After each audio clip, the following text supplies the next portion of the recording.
ರೇಣುಕಾಸ್ವಾಮಿ ಹತ್ಯೆ ಪ್ರಕರಣದಲ್ಲಿ ದರ್ಶನ್ ಜೈಲು ಪಾಲಾಗಿದ್ದು ಸಂಪೂರ್ಣ ಮೌನಕ್ಕೆ ಜಾರಿದೆ ನಟ ದರ್ಶನ್ ಕುಟುಂಬ. ಏನ್ ತಾನೇ ಮಾಡ್ತಾರೆ ಅವ್ರು ತಾನೇ ಇಂಥ ಕೇಸ್ನಲ್ಲಿ ಸಿಕ್ಕಾಕು ಅಂತ ಯಾರಾದ್ರೂ ಹೇಳಿದ್ರ? ಸಂಪೂರ್ಣ ಮೌನಕ್ಕೆ ದರ್ಶನ್ ಕುಟುಂಬ ಜಾರಿದೆ. ಮೈಸೂರಿನಲ್ಲಿರುವಂತಹ ದರ್ಶನ್ ಮನೆಯಲ್ಲಿ ನೀರವ ಮೌನ ಆವರಿಸಿದೆ. ಮೈಸೂರಿನ ಸಿದ್ಧಾರ್ಥ ಲೇಔಟ್ ಅಲ್ಲಿದೆ ಮೂಪ ನಿಲಯ, ಮುತ್ತುರಾಜ್ ಪಾರ್ವತಿ ನಿಲಯ ಅಂತ. ಮನೆ ಗೇಟ್ಗೆ ಬೀಗ ಹಾಕೊಂಡಿದೆ ದರ್ಶನ್ ಕುಟುಂಬಸ್ಥರು. ಮನೆಯಲ್ಲೇ ಇದ್ದಾರೆ ದರ್ಶನ್ ಕುಟುಂಬಸ್ಥರು. ದರ್ಶನ್ ತಾಯಿ ಮೀನಾ ಹಾಗೆ ಮೊಮ್ಮಗ ಚಂದನ್ ಅಲ್ಲಿ ವಾಸ ಮಾಡ್ತಾರೆ. ನಮ್ಮ ಪಾಡಿಗೆ ನಮ್ಮನ್ನ ಬಿಟ್ಟು ಬಿಡಿ ಅಂತ ಕುಟುಂಬ ಹೇಳ್ತಾ ಇದೆ. ದರ್ಶನ್ ಆಪ್ತರು, ಸ್ನೇಹಿತರು, ಅಭಿಮಾನಿಗಳಿಂದ ದರ್ಶನ್ ಕುಟುಂಬಸ್ಥರು ಅಂತರವನ್ನ ಕಾಯ್ದುಕೊಂಡಿದ್ದಾರೆ. ಮೈಸೂರಿನ ಸಿದ್ಧಾರ್ಥ ಲೇಔಟ್ನಲ್ಲಿರುವಂತಹ ಮನೆಯಲ್ಲಿ ದರ್ಶನ್ ತಾಯಿ ಮೀನಾ, ತೂಗುದೀಪ ಶ್ರೀನಿವಾಸ್ ಜೊತೆಗೆ ದರ್ಶನ್ನ ಅಕ್ಕನ ಮಗ ಚಂದನ್ ಅಲ್ಲಿಬ್ರು ಕೂಡ ವಾಸವಾಗಿರ್ತಾರೆ. ಮನೆ ಗೇಟ್ಗೆ ಬೀಗವನ್ನ ಹಾಕೊಂಡಿದ್ದಾರೆ. ಅಲ್ಲಿನ ಕುಟುಂಬಸ್ಥರ ದೃಶ್ಯಗಳಲ್ಲಿ ಗಮನಿಸ್ತಾ ಇದ್ದೀರಿ. ದಿವ್ಯಾ, ದರ್ಶನ್, ದಿನಕರ್. ಇದು ಮೂಪ ಕೃಪಾ ನಿಲಯ. ಇಡೀ ಮನೆ ತುಂಬಾ ಮೌನ ಆವರಿಸ್ಕೊಂಡಿದೆ. ಮಾತಿಲ್ಲ, ಕತೆ ಇಲ್ಲ. ಮಗನನ್ನ ಈ ಪರಿಸ್ಥಿತಿಯಲ್ಲಿ ನೆನೆಸ್ಕೊಂಡು ಮೀನಾ, ತೂಗುದೀಪ ಅವರು ಕೂಡ ಬಹಳ ನೋವಿನಲ್ಲಿದ್ದಾರೆ. ದರ್ಶನ್ ಆಪ್ತರಿರಬಹುದು ಅಥವಾ ಸ್ನೇಹಿತರಿರಬಹುದು, ಅಭಿಮಾನಿಗಳಿಂದ ಅಂತರವನ್ನ ದರ್ಶನ್ ಕುಟುಂಬಸ್ಥರು ಕಾಯ್ದುಕೊಂಡಿದ್ದಾರೆ.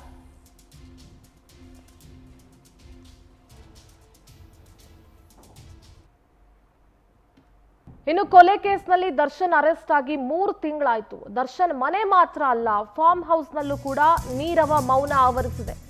ಯಾವಾಗ್ಲೂ ಕೂಡ ದರ್ಶನ್ ಜೊತೆಗೆ ಆತನ ಆಪ್ತ ಸ್ನೇಹಿತರಿಂದ ಫಾರ್ಮ್ ಹೌಸ್ ತುಂಬಿರ್ತಾ ಇತ್ತು. ಈಗ ಮೈಸೂರಿನ ಟಿ ನರಸೀಪುರ ಬಳಿ ಇರುವ ತೂಗುದೀಪ ಫಾರ್ಮ್ ಕೂಡ ಬಿಕೋ ಅಂತ ಇದೆ. ಪ್ರಾಣಿ ಪಕ್ಷಿಗಳು ಎಲ್ಲವೂ ಕೂಡ ಅಲ್ಲಿ ಸ್ವರ್ಗ ಹೋಗಿದ್ದಾವೆ. ಯಾಕಂದ್ರೆ ಸರಿಯಾಗಿ ಅವನ್ನ ನೋಡ್ಕೊಳ್ತಾ ಇರೋರು ಯಾರೂ ಇಲ್ಲ. ಪ್ರತಿ ವಾರ ಫಾರ್ಮ್ ಹೌಸ್ಗೆ ದರ್ಶನ್ ಬರ್ತಾ ಇದ್ರು. ಪ್ರಾಣಿ ಪಕ್ಷಿಗಳ ಜೊತೆ ಒಡನಾಟವನ್ನ ಹೊಂದಿದ್ರು. ದರ್ಶನ್ ಬಹಳಷ್ಟು ಇಷ್ಟಪಡ್ತಾ ಇದ್ರು. ಎಲ್ರಿಗೂ ಗೊತ್ತು ದರ್ಶನ್ ಪ್ರಾಣಿ ಪಕ್ಷಿ ಪ್ರಿಯ ಅಂತ ಹೇಳಿ.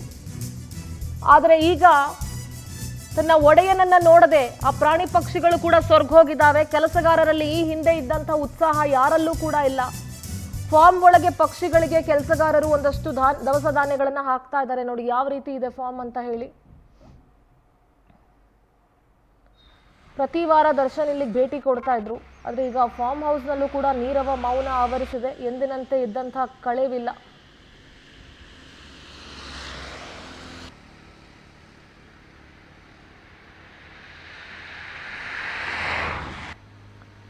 ದರ್ಶನ್ ಅವರ ಸ್ನೇಹಿತರು ಎಲ್ಲರೂ ಕೂಡ ಅಲ್ಲಿ ಸೇರ್ಕೊಳ್ತಾ ಇದ್ರು. ಆ ಫಾರ್ಮ್ ಹೌಸ್ನಲ್ಲಿ ವಾರಕ್ಕೊಂದಿನ ಫಾರ್ಮ್ ಹೌಸ್ಗೆ ಹೋಗ್ತಾ ಇದ್ರು ದರ್ಶನ್. ಅವ್ರಿಗೆ ಅತಿ ಹೆಚ್ಚಿನ ಇಷ್ಟ ಆಗ್ತಿದ್ದಂತಹ ಜಾಗ ಅದು. ಸಾಕಷ್ಟು ಪ್ರಾಣಿ ಪಕ್ಷಿಗಳನ್ನ ಸಾಕಿದ್ರು ಅಲ್ಲಿ. ಆ ಫಾರ್ಮ್ ಹೌಸ್ ಮೇಂಟೈನ್ ಮಾಡೋದಕ್ಕೆ ತಿಂಗಳಿಗೆ 11 ಲಕ್ಷ ರೂಪಾಯಿ ಬೇಕಾಗುತ್ತೆ ಅಂತ ತನ್ನ ಸ್ವ ಇಚ್ಛಾ ಹೇಳಿಕೆಯಲ್ಲೂ ಕೂಡ ದರ್ಶನ್ ಹೇಳ್ಕೊಂಡಿದ್ದಾರೆ. ಈಗ ಫಾರ್ಮ್ ಹೌಸ್ ಕೂಡ ಬಿಕೋ ಅಂತ ಇದೆ. ಅಲ್ಲಿರುವಂತಹ ಪ್ರಾಣಿ ಪಕ್ಷಿಗಳು ಕೂಡ ಸ್ವರ್ಗಿದ್ದಾವೆ.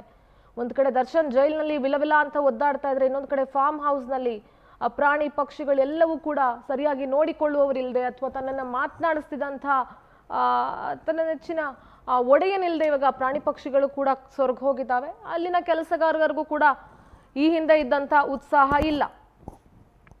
ನಮ್ಮ ಮೈಸೂರು ಪ್ರತಿನಿಧಿ ಸುರೇಶ್ ನೇರ ಸಂಪರ್ಕದಿಂದ ಜಾಯ್ನ್ ಆಗ್ತಾ ಇದ್ದಾರೆ. ಸುರೇಶ್, ಒಂದು ದರ್ಶನ್ನ ಮನೆ ಸಿದ್ಧಾರ್ಥ ಲೇಔಟ್ನಲ್ಲಿರುವಂತಹ ದರ್ಶನ್ ಅವರ ಮನೆಯಲ್ಲೂ ಕೂಡ ಮೌನ ಆವರಿಸಿದೆ. ತಾಯಿ ಕೂಡ ಬಹಳ ನೊಂದ್ಕೊಂಡಿದ್ದಾರೆ ಮಗನ ಇಂಥ ದುಸ್ಥಿತಿಯನ್ನ ನೋಡಿ, ಅಥವಾ ಇಂಥ ಕೃತ್ಯದಲ್ಲಿ ಮಗ ಜೈಲೊಳಗೆ ಹೋಗ್ಬಿಟ್ನಲ್ಲ ಅನ್ನೋದನ್ನ ನೆನೆಸ್ಕೊಂಡು.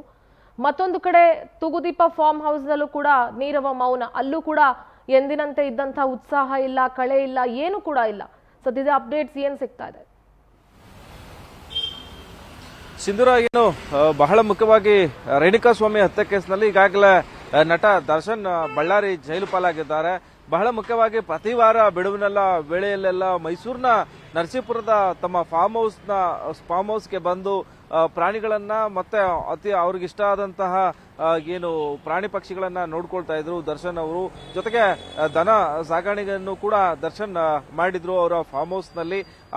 ಈ ಹಿನ್ನೆಲೆಯಲ್ಲಿ ದರ್ಶನ್ ಜೈಲು ಪಾಲಾಗಿರ್ತಕ್ಕಂಥ ಹಿನ್ನೆಲೆಯಲ್ಲಿ ಫಾರ್ಮ್ ಹೌಸ್ ನಿರ್ವಹಣೆಯಲ್ಲಿ ಹಿಂದೆ ಬಿದ್ದಿದೆ ಅಂತ ಹೇಳ್ಬೋದು. ಯಾಕಂದ್ರೆ ಅವರ ಪತ್ನಿ ಒಂದು ಕಡೆ ಬೇಲ್ಗಾಗೆ ಓಡಾಟ ಮಾಡ್ತಾರ, ಮತ್ತೊಂದು ಕಡೆ ಫಾರ್ಮ್ ಹೌಸ್ ನಿರ್ವಹಣೆ ಮಾಡ್ತಾರ ಅನ್ನೋ ಒಂದು ಗೊಂದಲದಲ್ಲಿಯೇ ಅವ್ರು ಕೂಡ ಇರ್ತಕ್ಕಂಥದ್ದು.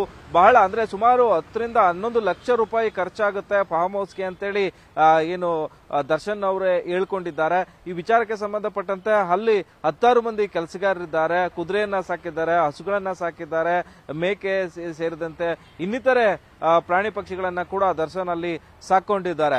ಹೀಗಾಗಿ ದರ್ಶನ್ ಅವರಿಗೆ ಒಂದು ಕ್ರೇಜ್ ಇತ್ತು, ವ್ಯವಸಾಯನ ನಾನು ಮಾಡ್ತಾ ಇದ್ದೀನಿ, ವ್ಯವಸಾಯನ ಮಾಡಿಸ್ಬೇಕು ಅನ್ನೋ ಒಂದು ಕ್ರೇಜ್ ಕೂಡ ಅವರಿಗಿತ್ತು. ಹೀಗಾಗಿ ತಾವೇ ತಮ್ಮ ಸಂಪಾದನೆಯಲ್ಲಿ ತೋಟವನ್ನ ಖರೀದಿಯನ್ನ ಮಾಡಿ ಅಲ್ಲಿ ಬಿಡುವಿನ ವೇಳೆಯಲ್ಲಿ ತೋಟಕ್ಕೆ ಬರ್ತಾ ಇದ್ರು. ಸಂಕ್ರಾಂತಿ ಹಬ್ಬವನ್ನು ಕೂಡ ಅಲ್ಲಿ ಆಚರಣೆಯನ್ನ ಮಾಡ್ತಾ ಇದ್ರು. ಸಾಕಷ್ಟು ಸ್ನೇಹಿತರನ್ನ ಕೂಡ ಅಲ್ಲಿಗೆ ಕರೆತರ್ತಾ ಇದ್ರು. ಆ ವಿಡಿಯೋಗಳಲ್ಲೂ ಕೂಡ ಸಾಕಷ್ಟು ವೈರಲ್ ಆಗ್ತಾ ಇದೆ.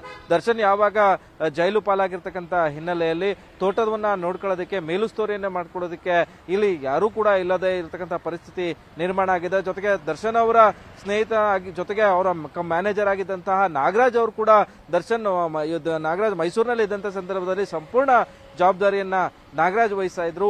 ಆದರೆ ನಾಗರಾಜ್ ಕೂಡ ರೇಣುಕಾಸ್ವಾಮಿ ಕೇಸ್ನಲ್ಲಿ A11ನೇ ಆರೋಪಿ ಆಗಿರ್ತಕ್ಕಂಥ ಹಿನ್ನೆಲೆ ಅವರು ಕೂಡ ಕಲಬುರಗಿ ಜೈಲಿನಲ್ಲಿ ಏನು ಕಾಲ ಕಳೆಯುವಂತ ಪರಿಸ್ಥಿತಿ ನಿರ್ಮಾಣ ಆಗಿದೆ. ಈ ನಿಟ್ಟಿನಲ್ಲಿ ಮೈಸೂರಿನ ದರ್ಶನ್ ಅವರ ತೋಟದಲ್ಲಿ ನಿರ್ವಹಣೆ ಇಲ್ಲದೆ ಪ್ರಾಣಿ ಪಕ್ಷಿಗಳು ಸೊರಗಿದ್ರೆ, ಮತ್ತೊಂದು ಕಡೆ ಮೈಸೂರಿನ ಸಿದ್ಧಾರ್ಥ ನೇಔಟಲ್ನಲ್ಲಿದ್ದಂತಹ ದರ್ಶನ್ ಅವರ ತಂದೆ ತೂಗುದೀಪ ಶ್ರೀನಿವಾಸ್ ಅವರು ಕಟ್ಟಿದಂತಹ ಮೂಪಾ ನಿಲಯ ಏನಿದೆ, ಆ ಮೂಪಾ ನಿಲಯದಲ್ಲಿ ಅವರ ಪತ್ನಿ ಮೀನಾ ತೂಗುದೀಪ್ ಜೊತೆಗೆ ಅವರ ಅಕ್ಕನ ಮಗ ಇಬ್ಬರೇ ಕೂಡ ಇರ್ತಕ್ಕಂಥದ್ದು. ಗೇಟ್ ಬಾಗಿಲಿಗೆ ಬೀಗವನ್ನ ಹಾಕಿ ಅವರು ಮನೆ ಒಳಗಿದ್ದಾರೆ, ಮೌನಕ್ಕೆ ಶರಣಾಗಿದ್ರೆ ಎಲ್ಲೂ ಕೂಡ ಓಡಾಡದಂತ ಪರಿಸ್ಥಿತಿ ಅವ್ರಿಗಿದೆ. ನಮ್ಮ ಪಾಡಿಗೆ ನಮ್ಮನ್ನ ಬಿಟ್ರೆ ಸಾಕಪ್ಪ ಅನ್ನೋ ಪರಿಸ್ಥಿತಿಯಲ್ಲಿ ಕೂಡ ಅವರ ಕುಟುಂಬಸ್ಥರು ಇದ್ದಾರೆ. ಎರಡೂ ಕಡೆ ನೀರವ ಮೌನ ಆವರಿಸಿರುವಂತಹ ದೃಶ್ಯಾವಳಿಗಳನ್ನು ಕೂಡ ನಾವು ಕಾಣಬಹುದು. ಸಿಂಧುರಾಮ್, ಸುರೇಶ, ಇನ್ನೊಂದು ವಿಚಾರ, ದರ್ಶನ್ ಮೈಸೂರಿನಲ್ಲೂ ಕೂಡ ಅತಿ ಹೆಚ್ಚು ಸ್ನೇಹಿತರನ್ನ ಹೊಂದಿದ್ರು.